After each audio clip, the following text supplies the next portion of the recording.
نو دغه درواغ ویل دغه بنیاد ده. ځکه نبی علیه السلام فرمایي دي آیت المنافق ثلاث، د نفاق علامې درې دي په یو روایت کې فرمایي، بل حدیث کې فرمایي څلور. اذا حدث کذب، چې کلم دای خبرې کین او دای درواغ یې. او په دې آیاتو کې الله رب العزت د منافقین علامې ذکر کړي دي چې په هغو کې یو درواغ. منافق په مسلمانانو تراغی مسجد نبی ته براغی په اول صف کې نبی علیه السلام سره ولاړ، جمع نه قضا کوله منافق سره، همیشه به نبی علیه السلام سره په اول صف کې ولاړ، لیکن د ایمان دعوه به هم کوله. د نبی علیه السلام سره په مجالسو کې شریک کېده. کله چې به جلاس دلته به نبی علیه السلام صحابه ته ویل چې موږ ایمان راوړی، کفارو ته به ورغی یا موږ دوی اسې غلطه وو، نو هغه درواغ به ویلل. نو د دې له وجې چې الله رب العزت هم د منافق علامه درواغ ذکر کړي.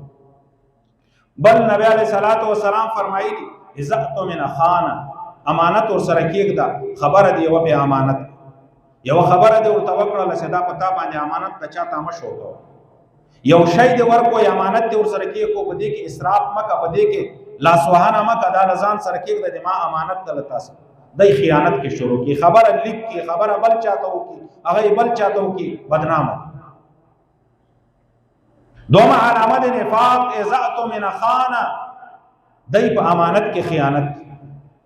درېمه علامه نبی علیه السلام ذکر کړي و اذا وعد اخلف، وعده د بل مسلمان سره وعده وکي، وعده خلافي، وعده یې ورسره وکړله زه به دا کار کوم، ما له تا سره وعده ده.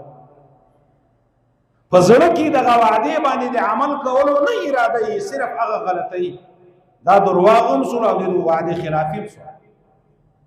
دا هم د نفاق علامه ده. څلورمه علامه نبی علیه السلام ذکر کړې ده اذا خاصم فجر، بل مسلمان سره جګړه وکړله، اختلافات یې راغی، جنګ یې وکویه، فجر بدې ردي یې داسې الفاظ یې چې نه د ایمان خیال ساتي، نه د بل سړي د عزت خیال ساتي.